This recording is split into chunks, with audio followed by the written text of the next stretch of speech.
සම්මා සම්බුදු සරණයි සුපින්වත් ඔබ සැමට. ධර්ම ශ්‍රවණයට සැදී පැහැදී ඉන්නා වූ ඔබ සියලු දෙනාම වෙනුවෙන් බෞද්ධ රූපවාහිනී නාලිකාව හරහා මෙතෙන් සිට දායකත්ව ධර්ම දේශනාව විකාශය කරන්නට සූදානම්. සුපින්වත්නි, අද දවසේදී ඒ උත්තුංග කර්තව්‍ය සාධනය කරගන්නට අපගේ පුණ්‍යවන්ත ධර්මාසන මස්තකයට වැඩම අවදාළ පූජ්‍යපාද කොරතොට වෙස්සභු ස්වාමීන්ද්‍රයන් වහන්සේ පළමු කොට දොහොත් මුදුන් දී සාදුනාදයක් පවත්වා පිළිගනිමු. සාදු සාදු සාදු.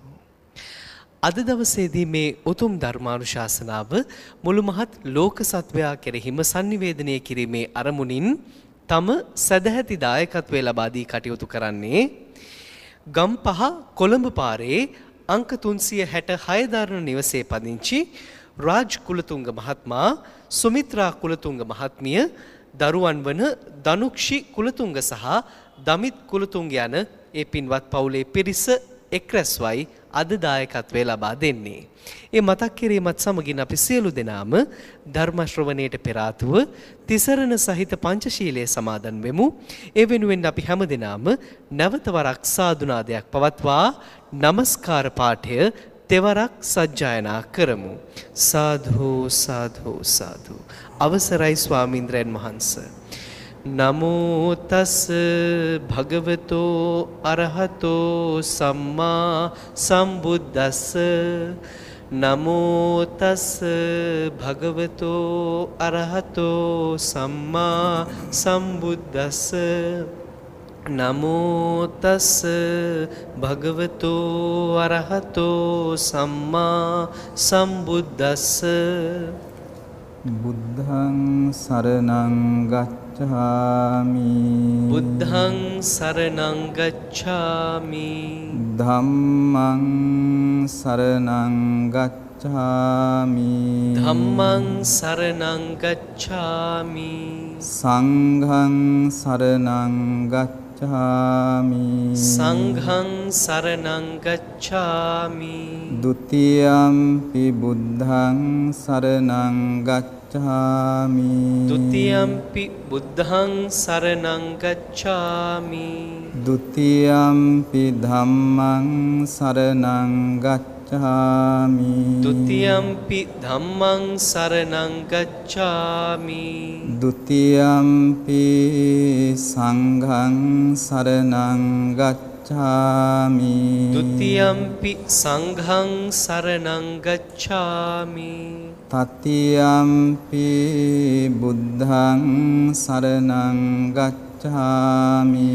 තතියම්පි බුද්ධං සරණං ගච්ඡාමි. තතියම්පි ධම්මං සරණං ගච්ඡාමි.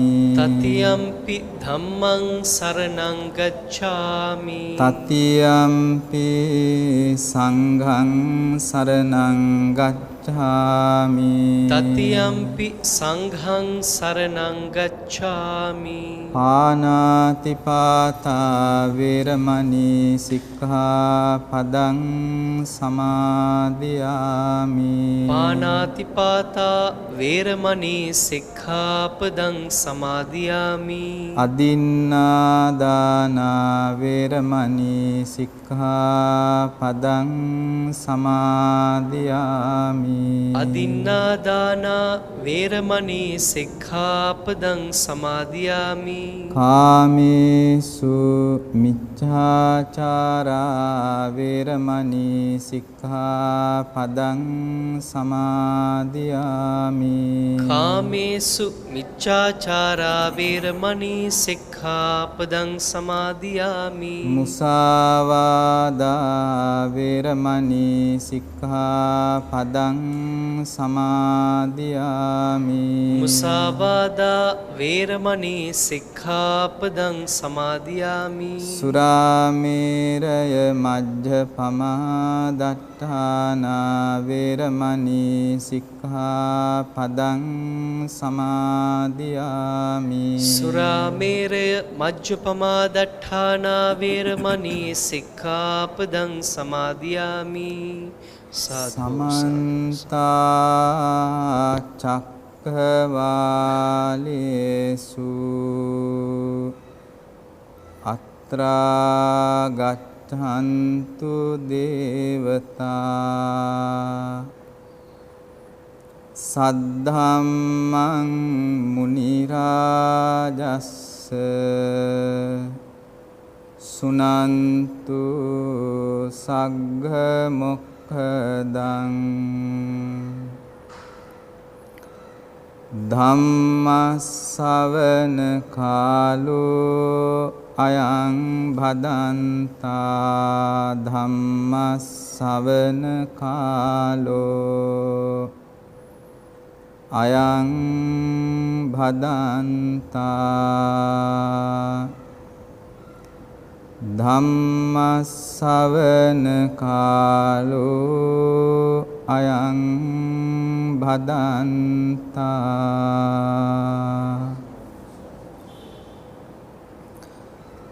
නමෝ තස්ස භගවතු අරහතෝ සම්මා සම්බුද්දස්ස නමෝ තස්ස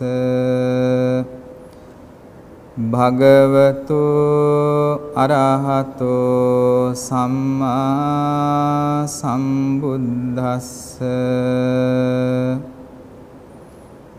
නමෝ තස්ස භගවතු අරහතෝ සම්මා සම්බුද්දස්ස ඉති රූපං ඉති රූපස්ස සමුදයෝ ඉති රූපස්ස අත්ථංගමෝ ඉති වේදනා ඉති වේදනාය සමුදයෝ ඉති වේදනාය අත්ථංගමෝ ඉති සංඥා ඉති සංඥාය සමුදයෝ ඉති සංඥාය අත්ථංගමෝ ඉති සංඛාරෝ ඉති සංඛාරාණං සමුදයෝ ඉති සංඛාරාණං අත්ථංගමෝ ඉති විඤ්ඤාණං ඉති විඤ්ඤානස්ස සමුදයෝ ඉති විඤ්ඤානස්ස අත්ථංගමෝති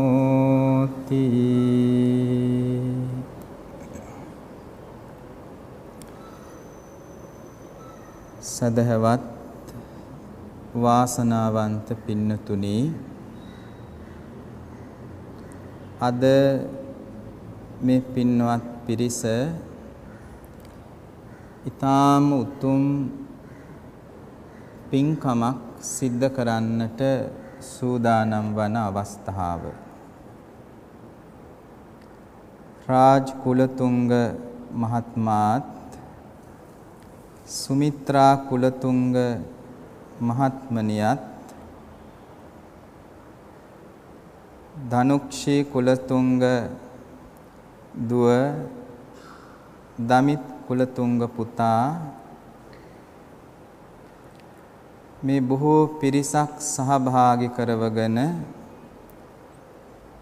උතුම් ධර්ම දානමය පින්කමක් සිද්ධ කරන්නට බලාපොරොත්තු වෙන්නේ සදහවත් නෙවිල් ගුරුගේ මහත්මානන් ප්‍රධාන මේ පින්වත් පිරිස මේ වෙලාවේදී සම්බෝධි විහාරස්ථානයේ ධර්මශාලාව තුල මේ සද්ධර්මය ශ්‍රවණය කරනවා. එතකොට මේ වෙලාවේ තව බොහෝ පිරිසක් ලංකාව පුරාම සහ විදේශ රටවල පවා සදහවත් පිරිස ධර්ම ශ්‍රවණය කරමින් මේ පින්කමට සහභාගී වෙනවා. ඒ නිසා බොහෝ පිරිසකට බණ අහන්නට සලස්වලා බොහෝ පිරිසකට ධර්ම මානසිකාරය ඇති කරගන්නට සලසා දෙමින්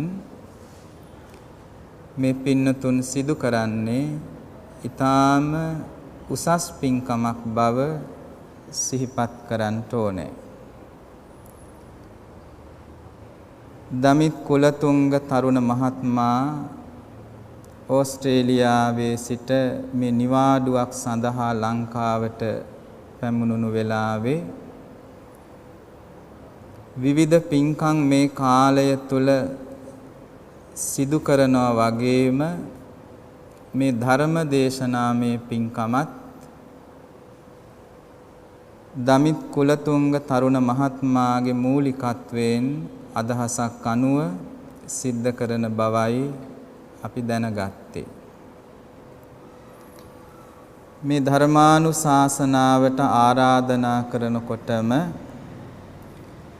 නෙවිල් ගුරුගේ මහත්මයා අපට මතක් කළා මේ පංචවිධ ස්කන්ධයන් පිළිබඳව අද ධර්මානුශාසනාවට මාතෘකා වශයෙන් ඒ ධර්ම කරුණු පිළිබඳව විස්තරයක් කරනවා නම් හොඳයි කියලා.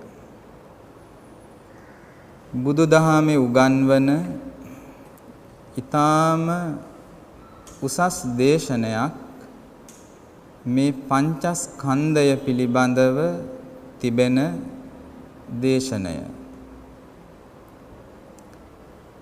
එතකොට බුදුරජාණන් වහන්සේ විදර්ශනා නුවණින් යුතුව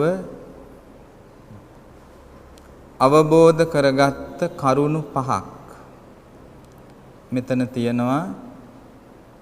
පංචස්කන්ධය කියලා හඳුනාගත්ත කොටස් පහක්. අද මේ ධර්ම දේශනාවේ මාතෘකාව සඳහා අපි මුලින්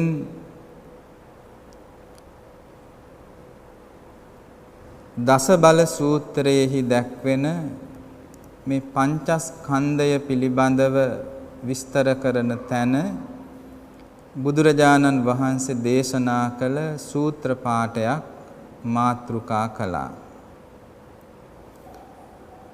එතකොට මේ සූත්‍ර දේශනාවට අනුව අපි බලාපොරොත්තු වෙනවා කාටත් පැහැදිලිව වටහා ගන්නට පුළුවන් ආකාරයට මේ ධර්මානුශාසනාව ගැඹුරු කරුණු මාතෘකා කළත් සරලව පින්නතුන්ලාට පැහැදිලි කරන්නට. පින්නතුනි,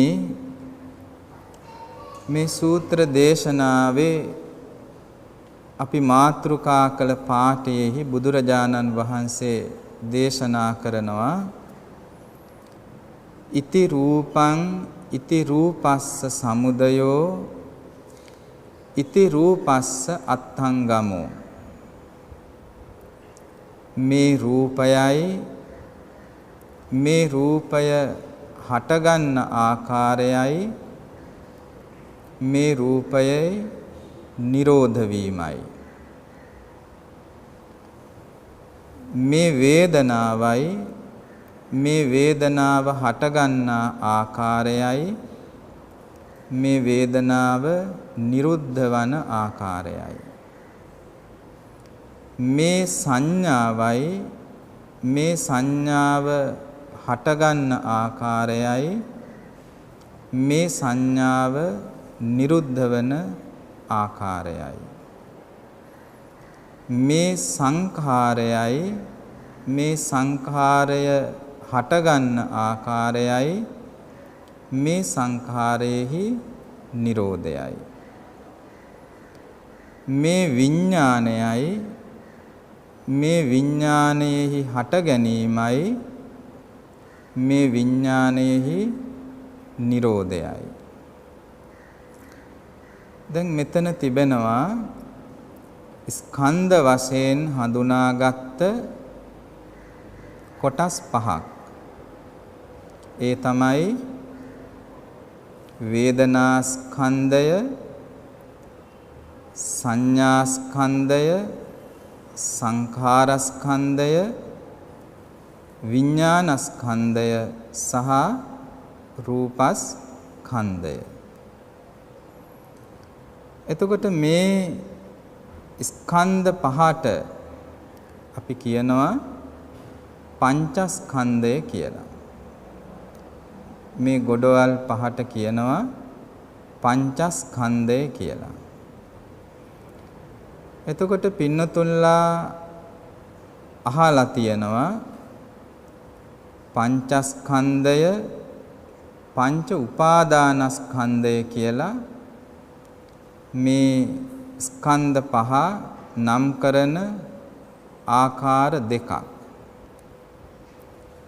පංචස්කන්ධය පංච උපාදානස්කන්ධය කියලා. දැන් පින්නතුනි දැන්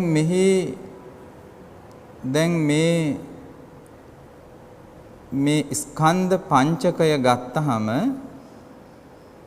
බුදුරජාණන් වහන්සේ සත්වයේ පුජ්‍යලයක් හැටියට අවබෝධ කරගත්තේ මේ ගොඩවල් පහ. දැන් යමක් දකින ආකාරය කොටස් දෙකක් තියෙනවා. ඒ තමයි සම්මුති වශයෙන් අපි යමක් දිහා බලනවා, ඊළඟට පරමාර්ථ වශයෙන් යමක් අවබෝධ කරගන්නවා.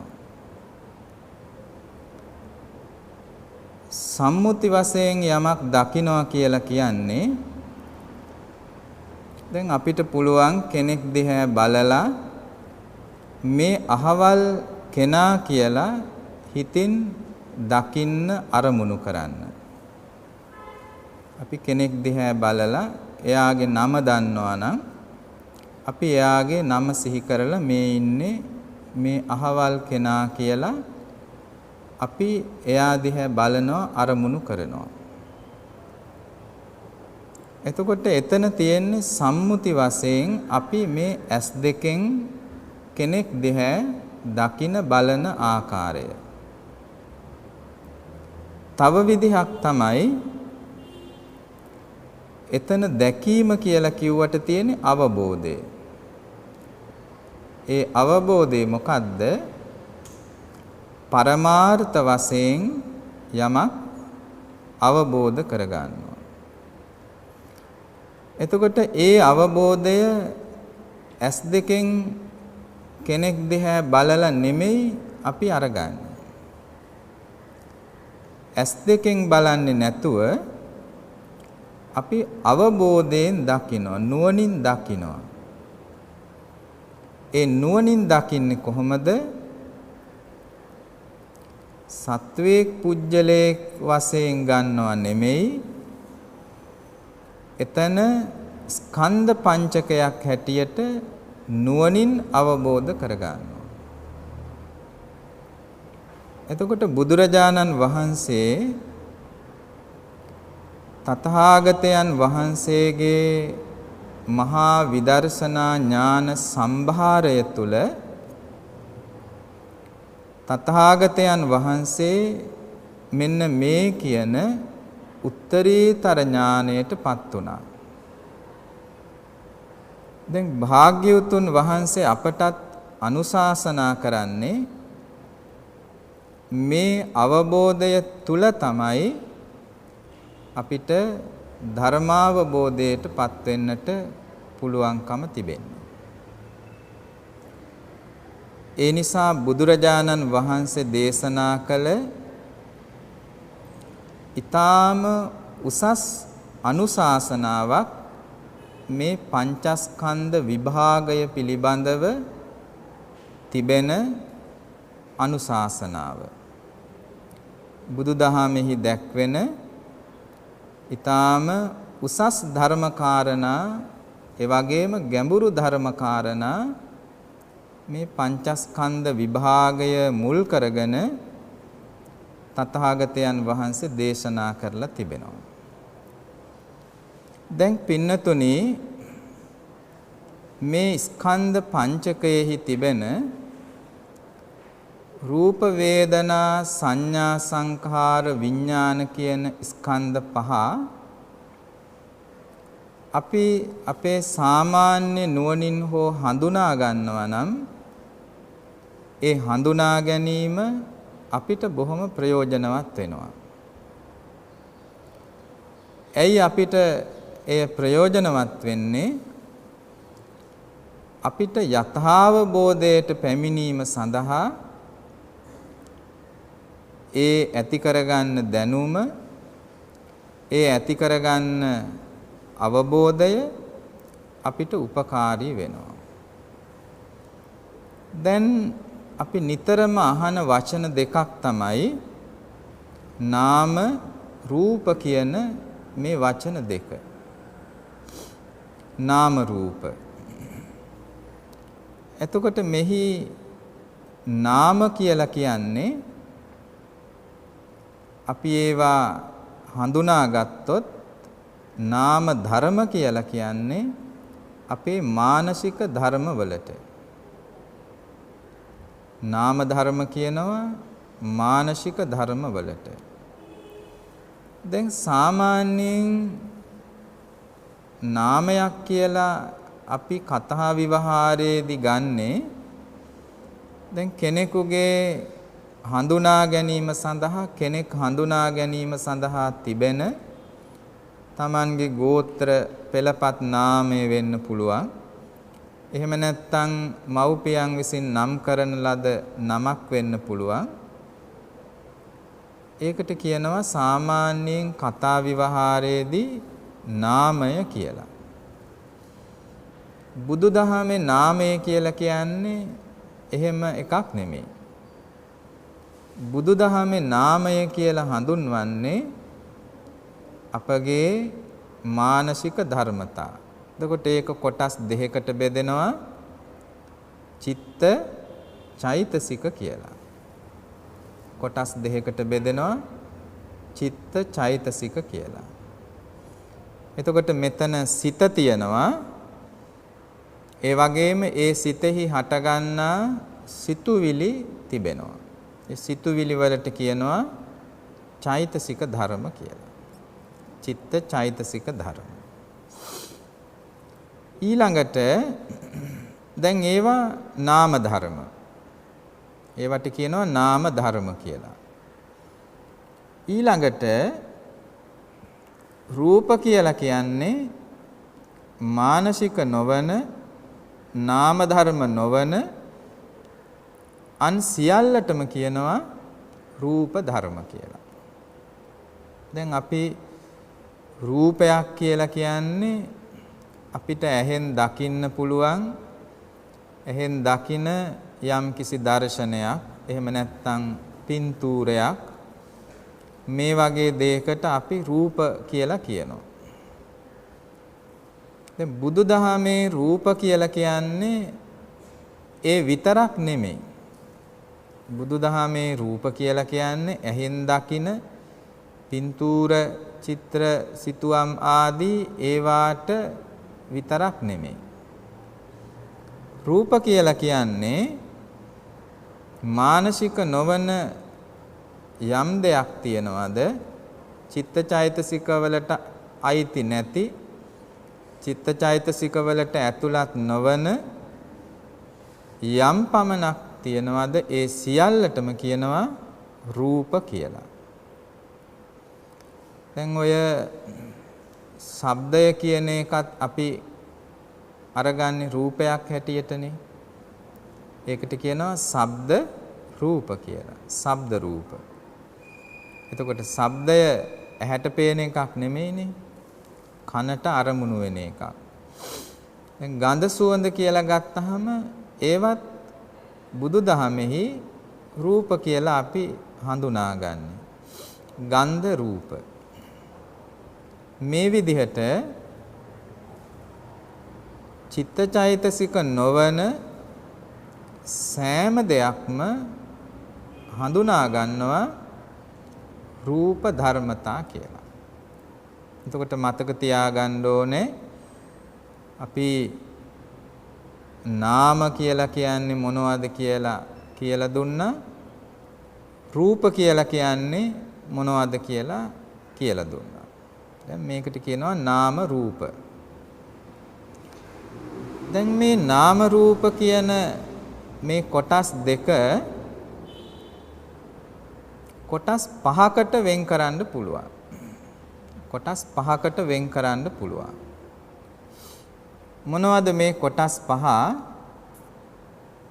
දැන් අර නාම ධර්ම කියලා අපි ගත්ත කොටස වෙන් කරනවා හතරකට.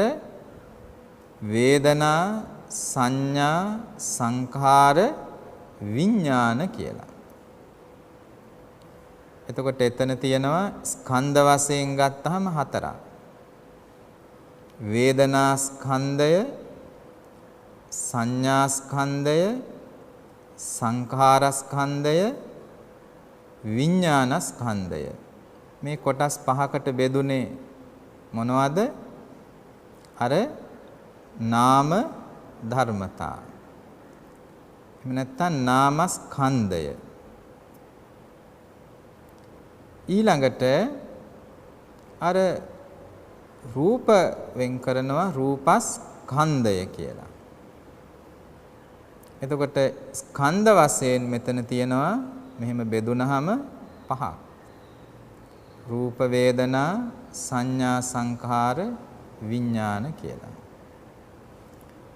දැන් පින්නතුනි දැන් අපි කිව්වා රූප කියලා ගත්තහම එතන තිබෙන්නේ නාම ධර්ම නොවන, චිත්ත චෛතසික නොවන රූප සමූහයක් කියලා. ඒවට කියනවා රූප ධර්මතා කියලා. එතකොට පින්නතුල්ලා අහලා තියෙනවා දැන් අපි මෙතන අප ගැන කල්පනා කළොත් අපිට තියෙනවා අපි දකින ශරීරය කියලා කයක්. අපේ ශරීරය. දැන් මේ ශරීරය ගත්තහම මේ ශරීරය අපි නම් කරනවා රූපස්කන්ධය, රූප රාශිය කියලා.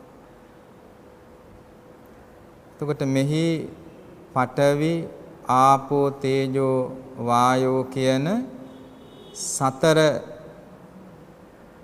භූත රූපයන් සහ එයින් සකස් වෙච්ච ඇස, කන, නාසය, දිව, ශරීරය ආදී මේ උපාදාය රූප වලින් සමන්විත මේ කය, මේ කායික ස්වභාවය.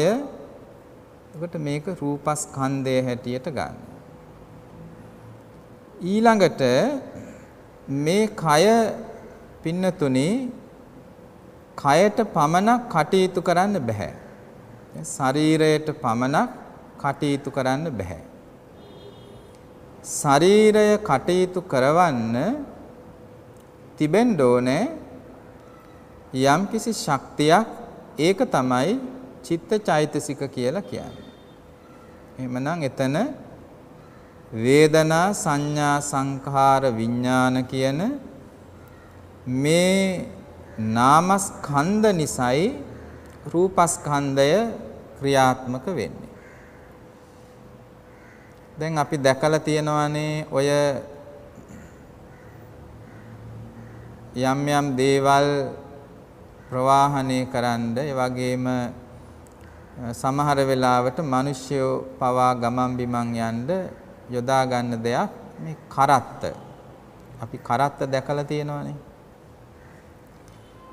දැන් ඔය කරත්තයක් ක්‍රියාත්මක කරන්න බෑ. ඒ කරත්තය එක්කෝ මිනිසෙක් ඇදගෙන යන්න ඕනේ. එහෙම නැත්නම් ඒ කරත්තේ ගොනෙකු ගැට ගහලා ඇදගෙන යන්න ඕනේ. එහෙම නැතුව කරත්තේ ක්‍රියාත්මක වෙන්නේ නැහැ. අන්න ඒ වගේ කය ක්‍රියාත්මක කරන්න බෑ අපේ සිතුවිලි චිත්තචෛතසික ධර්ම නැතුව. මේ කය ක්‍රියාත්මක කරවන චිත්තචෛතසික රාශිය තමයි මේ නාම ධර්ම හේවත් වේදනා සංඥා සංඛාර විඥාන කියලා බුදුරජාණන් වහන්සේ අපට උගන්වන්නේ. එතකොට මෙතන තිබෙනවා වේදනා වශයෙන් ගත්තහම දැන් වේදනා කියලා කියන්නේ පින්නතුනි විඳීම් රාශියක්. සාමාන්‍යයෙන් වේදනා කියලා කිව්වහම අපිට අපේ ශරීරයේ ඇතිවෙන කැක්කුමක් රිදීමක් අන්න ඒවට අපි සාමාන්‍යයෙන් කියනවා වේදනාවක් කියලා. දැන් ඔහොම වාඩි වෙලා ඉන්නකොට ටික වෙලාවක් යනකොට සමහර වෙලාවට මේ කකුල් රිදෙන්න ගන්නවා. එතකොට කියනවා අපිට අපේ වේදනාව, අපේ කකුලේ වේදනාව. දැන් බුදුරජාණන් වහන්සේ වේදනා කියලා කියන්නේ ඒ රිදීම කියන අදහසටම නෙමෙයි. වේදනා කියලා කියන්නේ විඳීම කියන අදහස. වේදනා කියන්නේ විඳීම. මොනවද විඳින්නේ?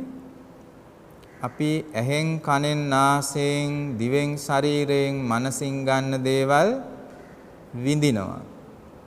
සුඛ වේදනා, දුක්ඛ වේදනා, සෝමනස්ස වේදනා, දෝමනස්ස වේදනා, උපේක්ඛා වේදනා කියලා මේ වේදනා කොටස් පහක් තියෙනවා. ඒ වගේම දැන් ඔය චක්කු සම්පස්සජා වේදනා, සම්පස්සජා කියන්නේ ස්පර්ශ වීම නිසා, ඇසෙහි රූපය ස්පර්ශ වීම නිසා හටගන්න වේදනා. මේ විදිහට කන, නාසය, දිව, ශරීරය, මන කියන මේ ඉන්ද්‍රයන්ට අරමුණු ස්පර්ශ වීම නිසා ඇතිවෙන විඳීම්. අපි යමක් දිහා බලලා ඒක හොඳයි කියලා අපි බාර ගන්නවා. අපේ හිතට ඇතිවෙන සතුටක්. දැන් අපි හිතමු අපි කෙනෙක් දිහා බලලා අපි දන්න හඳුනන හිතවත් කෙනෙක් නම් ඒ දැකීම අපිට සතුටක්. අනේ සෝමනස්සය ඇති වෙනවා. ඒ වගේම අප්‍රිය අමනාප කෙනෙක් දිහා අපි දැකලා අපේ සිතින් ප්‍රතික්ෂේප කරනවා නම් අපේ දෝමනස්සය අපේ සිතේ ඇති වෙනවා. දැන් මේ විදිහට යම් අරමුණක් නිසා අපේ යම් විඳීමක් තියනවාද ඒකට කියනවා වේදනා කියලා. දැන් පින්නතුනි ඊළඟට සංඥා කියලා ගත්තහම සංඥා ස්කන්ධය කියලා කියන්නේ දැන් ඔය අපි දකින අහන මේ සෑම අරමුණකම අපි අරගන්න ආකාර ස්වභාවයක් තියෙනවා. ඒවට කියනවා සංඥා ස්කන්ධය කියලා. හැඟීම් ස්වභාවයක් තියෙනවා. දැන් යමක් දැකලා උස මහත වශයෙන් හඳුනා ගන්නවා. ඒ වගේම වර්ණ වශයෙන් පාට වශයෙන් හඳුනා ගන්නවා. මේ විදිහේ ඇති කරගන්න හැඟීම් රාශියක් තිබෙනවද? මේ හැඟීම් රාශියට සංඥා ස්කන්ධය කියලා නම් කරනවා. ඊළඟට සංඛාර කියලා කිව්වහම මෙතන සංඛාර කියන එක අපි ඉගෙන ගන්න ඕනේ. ඒ මොකද සංඛාර කියලා කිව්වහම විවිධ අවස්ථාවන්හිදී මේ සංඛාර කියන වචනේ තේරුම් ගෙනත් දෙනවා. දැන් මෙතන පංචස්කන්ධය නම් කරන තැන තියෙනවා රූප වේදනා සංඥා සංඛාර. එතනත් සංඛාර කියලා වචනයක් තියෙනවා. ඊළඟට දැන් ඔය පටිච්ච සමුප්පාදයේහි තිබෙනවා අවිජ්ජා පච්චය සංඛාරා. ඊළඟට අනිච්චා වත සංඛාරා, සබ්බේ සංඛාරා. මේ විදිහට මේ සංඛාර කියන වචනය බොහෝ තැන්වලදී අපිට ඉගෙන ගන්න ලැබෙනවා. ඒ නිසා මෙතන මේ පංචස්කන්ධයේදී සංඛාර කියලා කියන්නේ චේතනා චෛතසිකය මූලික කරගත්ත සිතුවිලි රාශියක් මේ සංඛාරස්කන්ධය හැටියට බුදුරජාණන් වහන්සේ පැහැදිලි කරනවා. දැන් ඔය සබ්බේ සංඛාරා කියලා කිව්වහම සෑම දෙයක්ම නිවන හැර අන් සියලු දේවල් එතන සංඛාර. ඊළඟට පටිච්ච සමුප්පාදයේදී අවිජ්ජාපච්චය සංඛාරා කිව්වහම එතන සංඛාර කියලා කියන්නේ පුඤ්ඤාභි සංඛාර, අපුඤ්ඤාභි සංඛාර, ආනෙන්ජාභි සංඛාර කියන කුසල අකුසල ධර්ම. මේ විදිහට සංඛාර කියන වචනය ඒ තැනදී තේරුම් රාශියක් අපිට පැහැදිලි කරනවා. එතකොට පංචස්කන්ධයේදී සංඛාර කියලා කියනකොට පංචස්කන්ධයේ සංඛාර නම් මේ චේතනා චෛතසිකය මූලික කරගත්ත සිතුවිලි රාශියක් සංඛාර කියන වචනයෙන් විස්තර කරනවා. සමහර විට ඒවා කුසල ධර්ම අකුසල ධර්ම වශයෙන් නුත් බෙදෙන අවස්ථා තිබෙනවා. ඊළඟට විඥානස්කන්ධය කියලා කියන්නේ යම් අරමුණක් හඳුනා ගන්නවද ඒ අරමුණු හඳුනා ගන්න ස්වභාවය අපි විඥානස්කන්ධය කියලා අරගන්නවා. දැන් පින්නතුනි මෙතන අපි දැන් මේ කොටස් පහ හඳුනා ගත්තා. රූප වේදනා සංඥා සංඛාර විඥාන. ඊළඟට මෙහිදී තව එකක් මතක තියාගන්න ඕනේ. මේවා පිළිවෙලින් නම් කළාට මේවා හටගන්නේ සහජාත ධර්ම හැටියටයි. සහජාත ධර්ම කියලා කියන්නේ එක සැරේ හටගන්න දේවල්. දැන් වේදනාව හට අරගෙන සංඥාව හට ගන්නවා නොවේ. සංඥාව හට අරගෙන ඊට පස්සේ සංඛාර ඊට පස්සේ විඥාන හට ගන්නවා නොවේ. මේ ධර්මතා රාශිය හටගන්නේ එකම ෂණයේ. එකම ෂණයේ හටගන්න ධර්මතා නිසා මේවට කියනවා සහජාත ධර්ම කියලා. ඒක පිළිවෙලින් නම් කළාට පිළිවෙලින් විස්තර කළාට මේවා ඒකක් ක්ෂණිකව හටගන්න එකම ෂණයේ හටගන්න සහජාත ධර්ම. එකට හටගන්න ධර්ම. දැන් ඒ එකට හටගන්න ධර්ම නිසා ඊළඟට මෙහි තිබෙන ස්වභාවය තමයි මේ හටගත් ධර්මතා එක දිගට පවතින්නේ නැහැ. ක්ෂණයක් ක්ෂණයක් පාසා වෙනස් වෙන ධර්මතා මෙතන තිබෙන්නේ.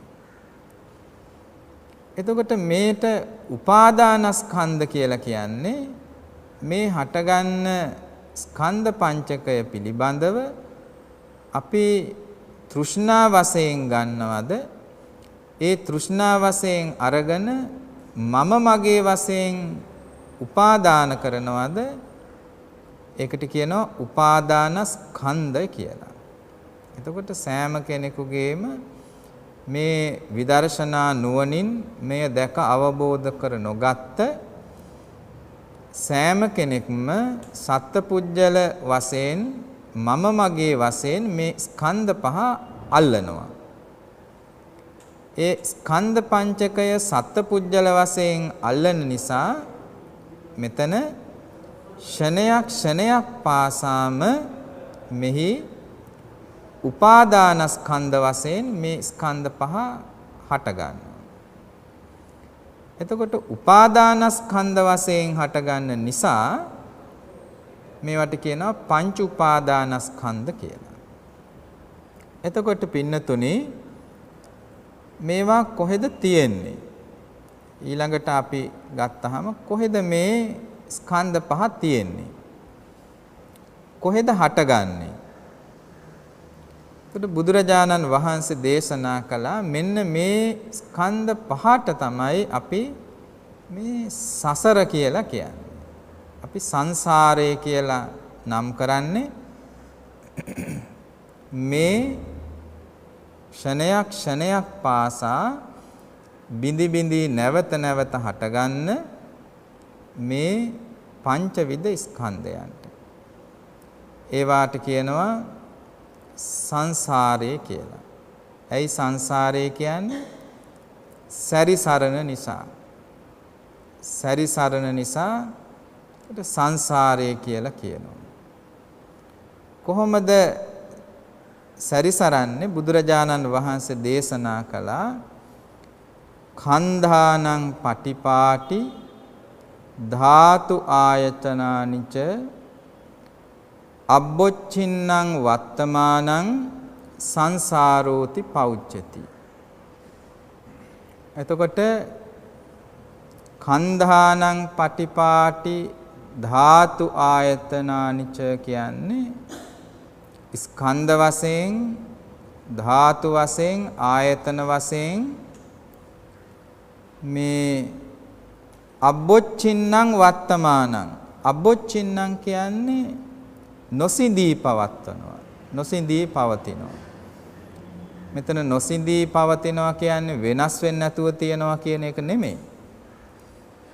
නොසිඳී පවතිනවා කියලා කියන්නේ මේ සසර භව සංසාර වශයෙන් නැවත නැවත හටගනිමින් පවතිනවා. මෙන්න මේ නැවත නැවත හටගනිමින් පවතින මේ ස්වභාවයට කියනවා සංසාරය කියලා. එතකොට පින්නතුනි දැන් මේ සංසාරයේහි සත්වේ පුජ්‍යලේ හට ගන්නවා කියලා බුදුරජාණන් වහන්සේ පැහැදිලි කරනවා නොවේ. සංසාරයේහි එහෙනම් හටගන්නේ මොනවද? මේ ස්කන්ධ පංචකයයි. එතකොට එය අපි විසින් සත්වේ පුජ්‍යලේ කියලා නම් කරලා හඳුනාගෙන අල්ලා ගන්නවා. ඒ අල්ලා ගැනීම තමයි මෙතන අපි සත්ත්ව පුජ්‍යල වශයෙන් උපාදාන කරමින් මේ උපාදානස්කන්ධය සකස් කරගන්නේ. එතකොට මේ අපි අවබෝධ කරගත්තොත් අන්න ඒ අවබෝධය තුළ ඒක තමයි අර මේ ස්කන්ධ ධාතු ආයතන වශයෙන් පවත්නා මේ නාම රූප ධර්ම පද්ධතිය එහෙම නැත්නම් පංචවිධ ස්කන්ධය නිරෝධයටපත් කිරීම නම් වූ නිර්වාණ ධාතුව අවබෝධ කරගන්නට පුළුවන්කම ලැබෙනවා.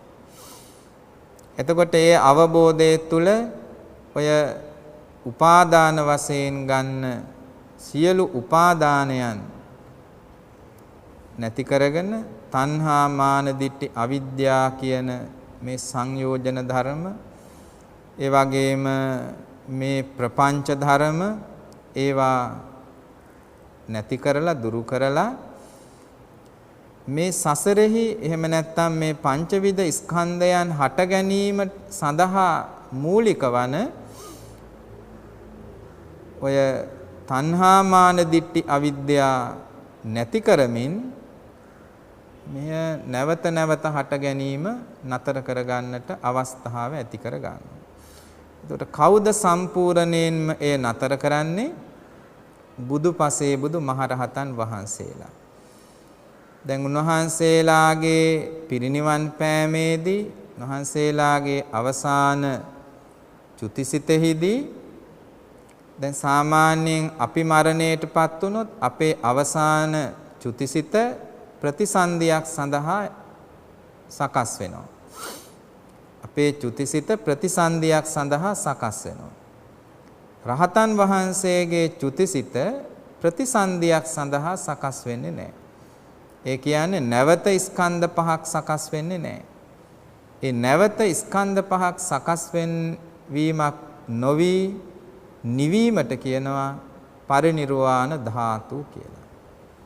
එහෙමනම් මේ අතරක් නෑර පවත්නා සංසාර ස්වභාවය නිවා දැමීමට නම් මේ ස්කන්ධ පංචකයෙහි නැවත නැවත හට ගැනීම නිවා දමන්නට ඕනේ.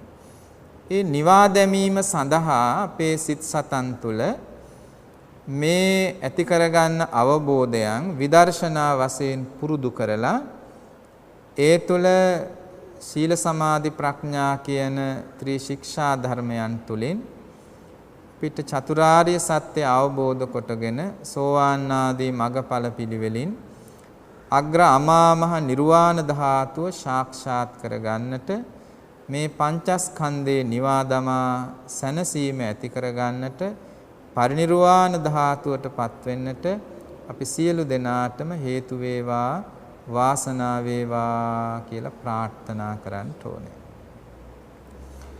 අපි මේ රැස් කරගත්ත සියලු කුසල ධර්මයන් පින් කැමැති වන සියලු දිව්‍ය රාජවරු සතුටින් අනුමෝදන් වෙත්වා කියලා සාදු කියලා පින් දෙන්න.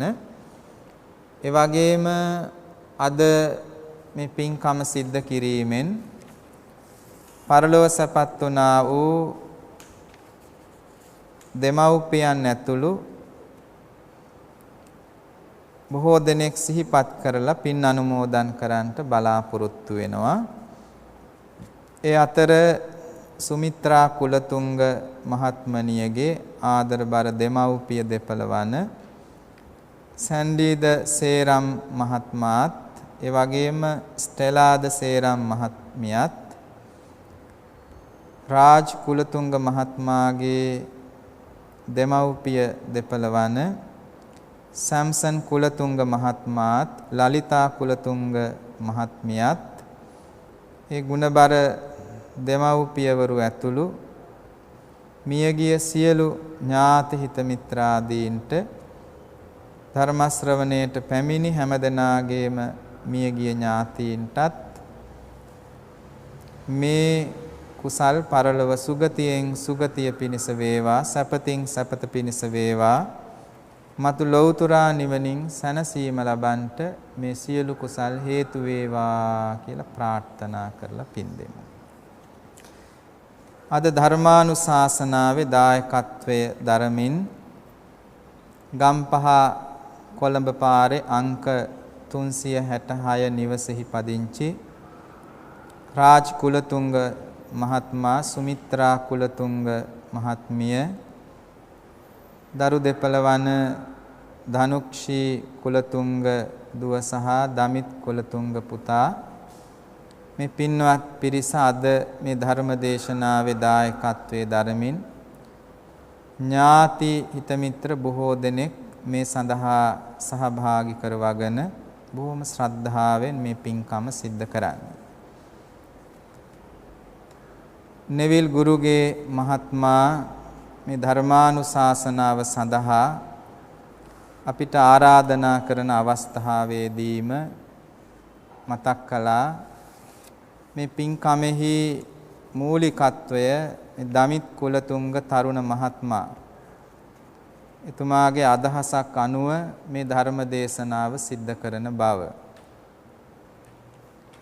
එතකොට ඕස්ට්‍රේලියාවේ නීති ශිෂ්‍යයෙක් වශයෙන් අධ්‍යාපනය ලබන අතර මේ ලංකාවට පැමිණිච්ච මේ කෙටි කාලය තුල ලංකාවේ බොහෝ පින්කම් සංවිධානය කරගෙන පැමිණිලා ඒවා එකින් එක සිදු කරමින් අද මේ ධර්මානුශාසනාව පවත්වමින් දෙමව්පියන් ඇතුළු මේ පින්වත් පිරිස සහභාගී කරවගෙන මේ වටිනා පින්කම සිද්ධ කළා. ඒ පිළිබඳවත් අපි බොහොම ආශිර්වාද කරනවා. සමහර අය නිවාඩු ගත කරන්ට ලංකාවට එනකොට මේ විදිහේ පින්කම් කටයුතු වල නෙමෙයි වෙනත් උත්සව සාද ආදී සංවිධාන කරගෙන පැමිණිලා ඒ කටයුතු වල යෙදෙනවා මිස මේ තුනුරුවන් වැඩ ඉන්න මේ පරිසරය තුල පිනේ දහමේ යෙදෙන්න අදහස් ඇති කරගන්නවා බොහොම අඩුයි. දමිත් කුලතුංග තරුණ මහත්මයාට අපි ආශිර්වාද කරනවා මේ සිද්ධ කළ උදාර කුසල බලයෙන් සිදු කරන අධ්‍යාපන කටයුතු සාර්ථකව සිදු කරගෙන ඊටාම වාසනාවන්ත අනාගතයක් උදා කරගන්නට තුනුරුවන්ගේ ආශිර්වාදේ වේවා කියලා. මේ දෙමව්පියන් ප්‍රධාන හැම දෙනාටම නෙවිල් ගුරුගේ මහත්මයා ඇතුළු මේ සෑම සියලු දෙනාටම ධර්ම ශ්‍රවණය කළ ලංකා ලෝකවාසී සියලු දෙනාටමත් එවැගේම බෞද්ධ රූපවාහිනී නාලිකාවේ නිර්මාතෘ පූජනීය අපේ දරණාගම කුසල ධම්ම නායක ස්වාමීන්ද්‍රයන් වහන්සේ ඇතුළු කාර්ය මණ්ඩල හැම දෙනාටමත් මේ කුසල් ලෞතර නිවන් පිණසම හේතු වේවා කියලා ප්‍රාර්ථනා කරන්න. ආකාසට්ඨා ච බුම්මට්ඨා දේවා නාග මහිද්దికා පුඤ්ඤන්තං අනුමෝදිත්වා චිරං රක්ඛන්තු බුද්ධ ශාසනං. ආකාසට්ඨා ච බුම්මට්ඨා දේවා නාග මහිද්దికා පුඤ්ඤන්තං අනුමෝදිත්වා චිරං රක්ඛන්තු බුද්ධ දේශනං. ආකාසට්ඨා ච බුම්මට්ඨා දේවා නාග මහිද්దికා පුඤ්ඤන්තං අනුමෝදිත්වා චිරං රක්ඛන්තු ත්වං සදා. හැම දිනා කෙරෙහිම මෙත් සිතින් අද දවසේදී ධර්මානුශාසනාව පවත්වා වදාළ පූජ්‍යපාද කොරතොට වෙස්සභු ස්වාමීන්ද්‍රයන් වහන්සේට මේ සිදු කළ කුසල සම්පත්තිය හේතු කරගනිමින් ගරු කටයුතු දේශකයන්න් වහන්සේගේ භව ගමන කෙලවර ප්‍රාර්ථනීය බෝධියකින් උතුම් නිර්වාණ සෝයම සාක්ෂාත් වේවායි අපි සියලු දෙනාම එක්ව සාදුනාදයක් පවත්වා ප්‍රාර්ථනා කරමු. සාදු සාදු සාදු. ඒත් සමගින් බෞද්ධ රූපවාහිනිය ඔබ වෙත ගෙන දායකත්ව ධර්ම දේශනය මෙතකින් නිමාවට පත්වනවා. පින්වත් ඔබ සියලු දෙනාටම සම්මා සම්බුදු සරණයි.